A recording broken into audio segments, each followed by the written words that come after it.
కాంగ్రెస్ పార్టీలో ముసలం మొదలైంది. ఏపీసీసీ అధ్యక్షురాలు వైఎస్ షర్మిలకు వ్యతిరేకంగా విశాఖలో సమావేశం జరిగింది. ఈ మీటింగ్కు 26 జిల్లాల అధ్యక్షులు హాజరు కాగా మాజీ కేంద్ర మంత్రి కిల్లి కృపారాణి ముఖ్య అతిథిగా హాజరయ్యారు. 2024 ఎన్నికలకు ముందు నుంచి కాంగ్రెస్ పార్టీ రోజురోజుకి బలహీనపడుతోందని మీటింగ్లో నేతలు అభిప్రాయపడ్డారు. ఏపీలో కాంగ్రెస్ పార్టీ నాయకులకు ఎలాంటి ప్రాధాన్యత ఇవ్వకపోవడంపై వచ్చిన సోనియా, రాహుల్ గాంధీలకు ఫిర్యాదులు అందిస్తామని తెలిపారు. భవిష్యత్తులో కాంగ్రెస్ బతకాలంటే ఖచ్చితంగా కొన్ని కఠిన నిర్ణయాలు తీసుకోవాల్సిందేనని తెలిపారు. ఎవరిని మార్చాలనేది తమ ఉద్దేశం కాదని, ఏపీలో కాంగ్రెస్ పార్టీ బతకాలంటే కొన్ని కఠిన నిర్ణయాలు తీసుకోవడం తప్పనిసరి అని అభిప్రాయపడ్డారు.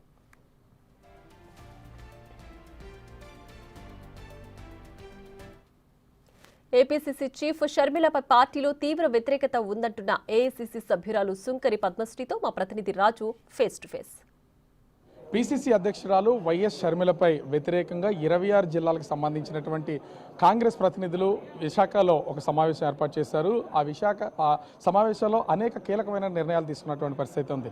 అసలు పీసీసీ అధ్యక్షురాలను మార్చాలా, ఎందుకు కాంగ్రెస్ పార్టీలో ఉన్నటువంటి నాయకులకు ప్రాధాన్యత ఇవ్వట్లేదని సమావేశంలో చర్చకొచ్చింది.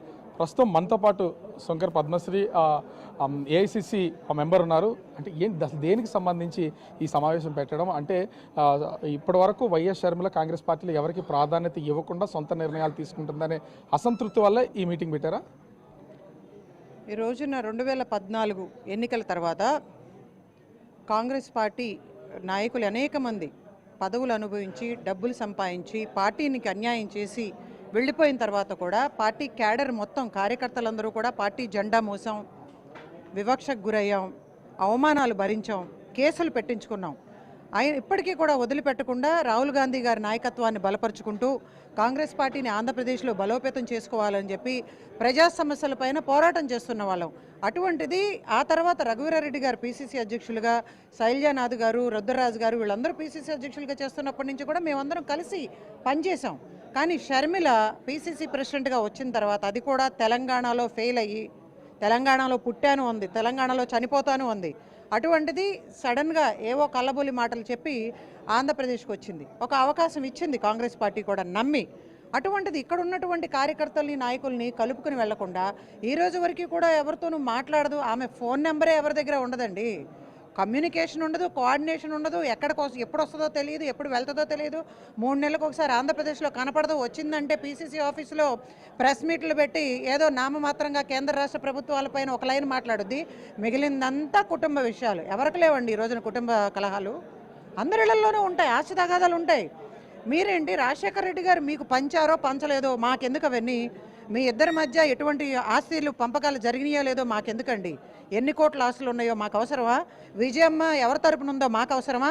మాకు కావాల్సింది ఏంటి? కాంగ్రెస్ పార్టీని బలోపేతం చేసుకోవటం, అందరం కలిసి ఒక కుటుంబ సభ్యుల్లాగా మేము గౌరవించబడి పోరాటాలు, ఉద్యమాలు చేయటం కేంద్ర రాష్ట్ర ప్రభుత్వాలపైన. అటువంటిది ఇవన్నీ ఏం మాట్లాడకుండా జగన్మోహన్ రెడ్డి టార్గెట్ అంటే what are we concerned about it? That's your family issue. Party మొత్తాన్ని వదిలేసి ఏకఛత్రాధిపత్యం చేస్తున్నారు అనేది మీరు చేస్తున్నటువంటి ఆరోపణ. ఆమె కేవలం వ్యక్తిగత వ్యవహారాలకే ప్రాధాన్యత ఇస్తుంది.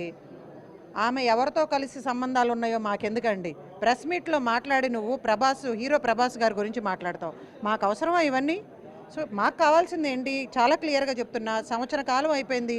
ఎలక్షన్ టైంలో కూడా నీ ఇష్టం వచ్చినట్టు అడ్డగోలుగా అనామకులకు టికెట్లు ఇచ్చావు.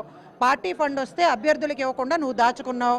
ఆ తర్వాత పార్టీ మొత్తం 2014 నుంచి జెండా మోసినటువంటి, సొంత డబ్బులతో పార్టీని మోస్తున్నటువంటి కార్యకర్తలు, నాయకుల్ని పక్కన పెట్టి ఎవరెవరికో నీ వ్యక్తులు ఆర్థిక లావాదేవీలు పెట్టుకుని పదవులు ఇచ్చారు. రాష్ట్ర కమిటీల్లో కానీ, జిల్లా కమిటీల్లో కానీ వీళ్ళందరికీ కూడా అన్యాయం కాబడ్డారు. వీళ్ళందరూ కూడా నిజంగా ఎటువంటి ప్రాధాన్యత లేకుండా, గౌరవం లేకుండా చాలా ఆవేదన చెందుతూ ఉన్నారు. నేను చెప్పేది ఒకటే చాలా ఖచ్చితంగా. సంవత్సర కాలంగా మేము పోరాటం చేస్తూ ఉన్నాం. మల్లికార్జున ఖర్గే గారికి, రాహుల్ గాంధీ గారికి, సోనియా గాంధీ గారికి మేము వెళ్ళి రిప్రజెంటేషన్స్ ఇచ్చొచ్చాం. 13 పేజీలు. నేను, రాకేష్ రెడ్డి గారు, ఇతర జిల్లాలకు సంబంధించినటువంటి అధ్యక్షులు, పీసీసీ కమిటీలో ఉన్నటువంటి పెద్దలందరం కూడా రాహుల్ గాంధీ గారు స్పందించి మనం కలిసి మాట్లాడుకుందాం, ఒక రివ్యూ ఏర్పాటు చేసుకున్నాం అన్నారు. అయినా కానీ ఆమెకి ఏఐసీసీ పెద్దలు చెప్పినా వింటలేదంట. అంటే ఇప్పుడు ఈ మొత్తం 26 జిల్లాలకు సంబంధించినటువంటి ప్రతినిధులు అయితే వచ్చారు. ఏం ఫిర్యాదు చేయబోతున్నారు ఇప్పుడు మీరు ఏఐసీసీకి? Sharmila is taking up anti party activities. Sharmila party క్యాడర్తో కమ్యూనికేషన్లో లేదు, కోఆర్డినేషన్లో లేదు, అందుబాటులో లేదు. ఎప్పుడు వాళ్ళ పిఏలకి పిఆర్ఓలకు ఫోన్ చేయాలంట. వాళ్ళు కూడా ఆంధ్రప్రదేశ్కి చెందినటువంటి వ్యక్తులు కాదు. ఆమె క్వాడ్రీలో ఉన్నటువంటి ఆమె పక్కన ఉండే వ్యక్తులందరూ కూడా తెలంగాణ వాళ్ళంట. వాళ్ళేమో ఇక్కడ ఉన్నటువంటి పార్టీ క్యాడర్ని డబ్బులు డిమాండ్ చేస్తున్నారు. పదవులు ఆశించినా కూడా డబ్బులు అడుగుతూ ఉన్నారు. చాలా అన్యాయం జరుగుతూ ఉంది. వీటన్నిటినీ కూడా మేము ఖండిస్తూ ఉన్నాం. ఇవన్నీ కూడా ఏఐసిసి దృష్టికి తీసుకెళ్తా ఉన్నాం. మేమందరం కూడా కృపారాణి గారు మమ్మల్ని అందరినీ చాలా ఆప్యాయంగా మమ్మల్ని అందరినీ గౌరవిస్తారు.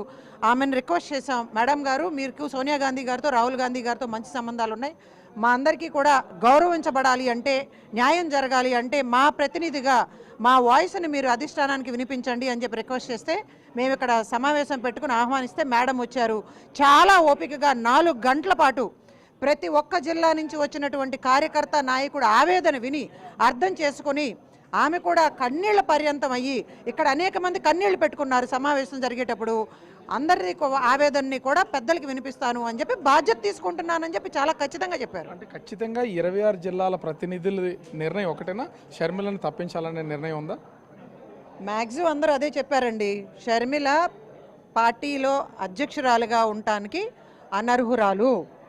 ఆమెని కావాలంటే మీరు రాజన్న బిడ్డ అని చెప్పుకుని తిరగటం తప్ప ఆమె రాజశేఖర్ రెడ్డి గారి లక్షణం ఎక్కడా లేదు ఆమెకి. మాకు కావాల్సింది రాజశేఖర్ రెడ్డి గారి లాగా ప్రేమగా ఉంటాం. రాహుల్ గాంధీ గారు అందరినీ ప్రేమను చూపించమన్నారు. ప్రేమగా ఆప్యాయంతో మా కుటుంబ సభ్యుల్లాగా మా అందరితో మెలగటం, అందరికీ ప్రాధాన్యత ఇవ్వటం. నేను స్వయంగా డైరెక్ట్గా చెప్పదలుచుకున్నాను, ఈ ఆంధ్రప్రదేశ్లో 2014 నుంచి జెండా పట్టుకొని ఎన్నో ఇబ్బందులు గురి కాపాడి కాంగ్రెస్ పార్టీకి అండగా ఉన్నటువంటి ప్రతి ఒక్క కార్యకర్తకి నాయకుడికి న్యాయం జరిగే వరకు కూడా నేను డైరెక్ట్ ఫైట్ చేయడానికి సిద్ధంగా ఉన్నా.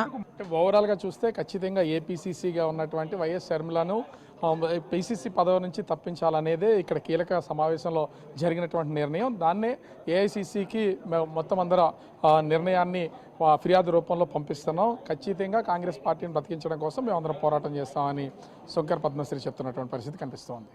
కెమెరామెన్ రాముతో రాజు బిగ్ టీవీ, విశాఖపట్నం.